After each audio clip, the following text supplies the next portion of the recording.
You know, Ricky Carmichael started his preparation for the season before the National Motocross season was completed last year. A heavy conditioning program led to wins at the Motocross Nations and the U.S. Open right here in Las Vegas.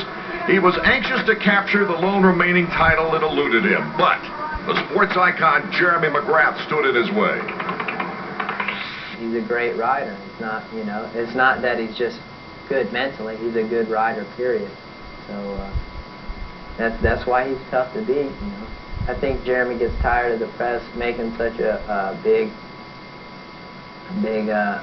deal out of me because I don't know. I think Jeremy thinks I'm good, but he probably thinks I haven't proven myself yet in Supercross. If I was beating him, you know, he'd probably respect me a little more. But I think I need to beat him. If I don't win, I don't know how I didn't win because I worked harder than anybody. Those comments were back in December, David Bailey, when he was wearing orange. And you know, at the time, I had interviewed McGrath almost at the same time on the opposite end of the country and asked him who he thought would be his toughest competitor, and he thought it would be Villeman. He knew Ricky would be fast and get some race wins here and there, but he just thought that if he just gave enough pressure to Ricky that he would just self-destruct, make his own mistakes, like he always had in the past in the 250 class, each of those 2 years. But Ricky really surprised everybody, and like he said in that interview, he goes, I don't know how I could lose because I worked so hard, and I'm glad it paid off for him. 5 months later, Carmichael has the #1 plate in Supercross. Hard work, determination, it all paid off. We sat down with the new champion for his thoughts on this current season. When I got that #1 plate, it felt like a big load off my back. It was really a good feeling, man. You know, that's what I've been working for. I've got every title. I think every kid that races 250 Supercross, this is their goal, to win a 250 Supercross title, and I did it, and now it's all about the record book. How did you win the thing? I think, you know, the training in the off-season and getting a bike right. The bike was a lot better this year for me, for sure, without a doubt.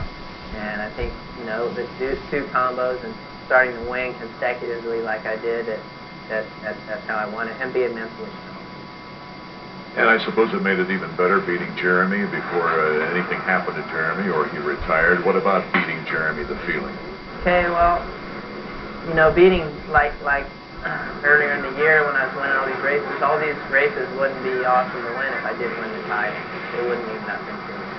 And to beat Jeremy before he retires, you know, is awesome. That's the one thing I wanted to do because everyone thinks that I'm the next guy after Jeremy leaves, and I don't want him to win, you know, and somebody say, well, Jeremy probably would have won it if he was racing.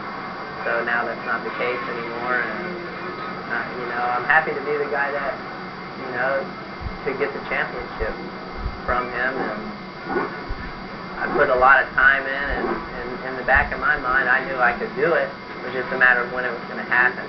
I've won quite a few championships outdoor, and you know, I know what it takes, and I know you need to be consistent, and that's what I did. The big crash could have ended the championship run, but you refused to let up in your style. Yeah, it definitely could have put a damper on things, but, you know, I'm out there, I'm racing hard, and that's my riding style, and, you know, I was just trying to go fast, trying to get that fast heat race win, and heat race time, excuse me. And, you know, I was just out there riding hard, and I made a mistake and crashed. And like you said, it could have put a damper on things, but luckily it didn't. And I was able to win that night in the main event. Every time I do something like that, you know, what I did in the whoops there at Detroit and Houston, every time I make a mistake like that, I learn. That's just part of more learning process, you know. It took me 2 years of crashing and learning to get to where I am today, and every time I do something like that, it just helps me out more. I learn more. You know, when I crash like that, I say, I know what I did wrong, and I'm not going to let it happen again.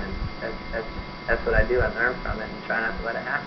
You just pushed the bar higher. I think I raised the level a little bit, and I think now that I beat Jeremy quite a few times this year, I think other guys are believing that they can beat him now. You know, he's a good champion. You know, he's not a jealous person, and I'm sure it's very tough for him this year.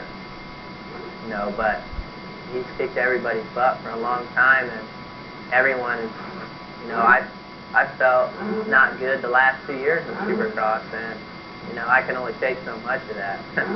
And I was willing to do whatever it took to get that feeling of winning back. And you know, I'm just happy to be the guy that can do it. And you know, he's a great champion.